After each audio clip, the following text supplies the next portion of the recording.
Hey guys, it's Mitch here. Welcome back to my channel. Today's video is about me potting up my Pleione praecox. These are some bulbs that I just received in the mail. I can tell that they're ready to be potted up because you can see the nice roots that are starting to form here at the bottom of the new growth. This is the old bulb, the one that just formed this past year, and this is where the bloom was. You can see the little dried sheath at the end, and this is the new growth that's starting to come up. This is the best time to pot up Pleione praecox because you can see the roots are a nice length. If they get much longer, there's a risk of them breaking. But I have a whole bunch of little bulbs in here that are ready to be potted up, and they're all in the same stage where they have these nice new little roots forming and a nice new little growth. I love the bulbs of Pleione praecox. See how they're a nice purpley color spotted with green, and they're this weird little shape, but that's how, like, even if you didn't know like the label, if you didn't have the label, I could tell that this was a Pleione praecox just because of the coloring on the bulb. And even the new growths have this weird kind of purpley, almost like a scaly looking pattern on them. They're very beautiful. Anyway, these ones bloom in the fall. I have a little video of when one of my Pleione praecox bloomed for me for the first time, so if you're interested, you can go check that out. Otherwise, today we're just going to pot them up. So all I'm using today is my pre-soaked sphagnum moss. I have some perlite ready and some orchid media. This is well, it has fine grade, but it's it has a lot of different, it's mostly large and fine fir bark mixed up. And then I have a regular clay pot. Now I like using clay pots because they're heavy and they look nice, but the only thing is that when you plant things in clay, they do dry out much faster. And so I don't really like that quality of clay for growing Pleiones because then it means I have to water them a lot more. So what I do is I line it with saran wrap. So what I did was just put in like a sheet of saran wrap this way, pushed it in and lined the whole thing, and then a sheet of saran wrap this way so that all of the clay part is covered up with saran. And then I just cut a little hole there in the bottom so that the water can get out. I find that for me what this does is gives me the nice stability of the clay pot without all the drying effects that come along with it. So first thing I always do is put a little piece of paper towel to cover up the hole.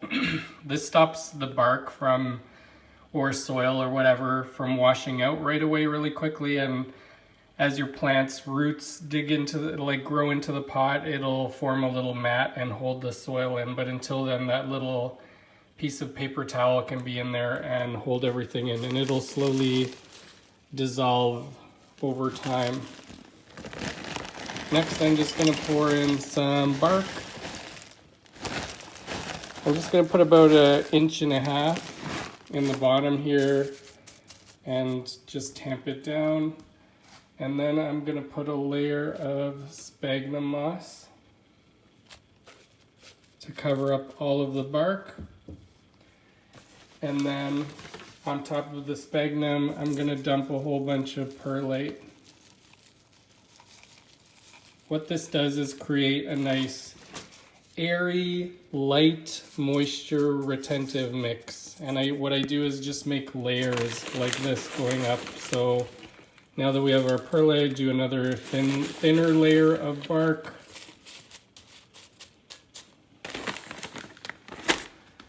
Another thinner layer of sphagnum moss.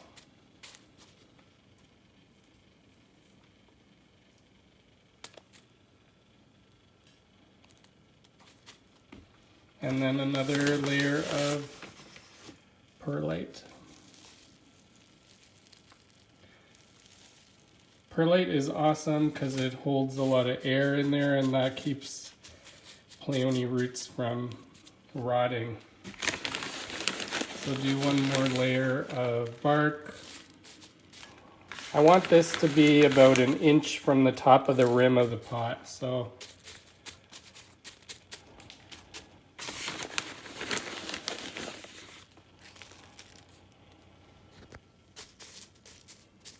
that's pretty good. Just do another layer of moss.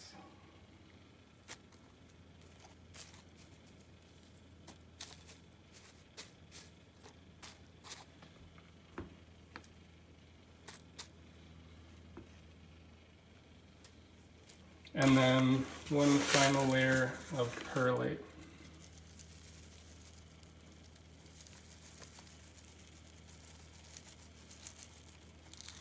That's pretty good. And then I just kind of squish it all around so that it falls in there, in with the moss. And you can imagine, because these orchids grow on trees in moss, or on rocks in moss, it gives them a nice like airy mix that simulates where they grow in nature. Keeps the roots nice and dry, it dries pretty quickly, and it holds lots of air in there. Now that I have this little bed of peat moss and perlite, I can just kind of squish in my new bulbs. And what I did with these is I did trim off the old roots, so they're less than an inch long, just to kind of give the bulb a little bit of stability. And then I kind of just place them on top of this layer. You just want them kind of sitting, and you kind of, like what I do is just squish the roots in just a bit, like give them a wiggle so that they're in but not buried.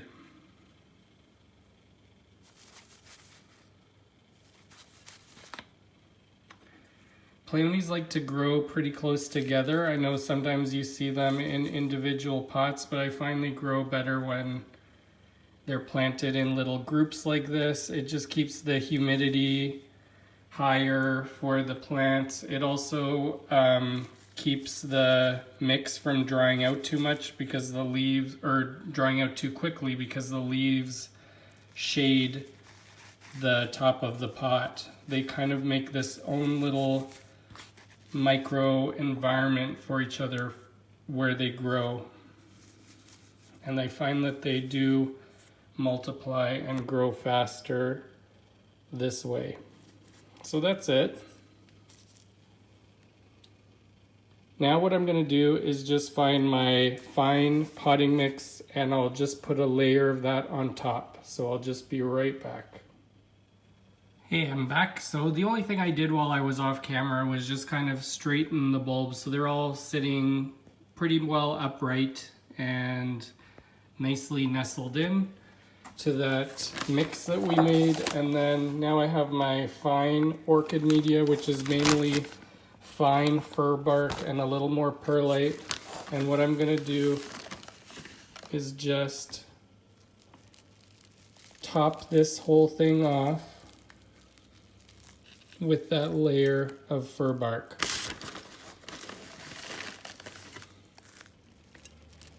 What this does is kind of hold everything in place, and it acts as a bit of a mulch and top dressing for these orchids.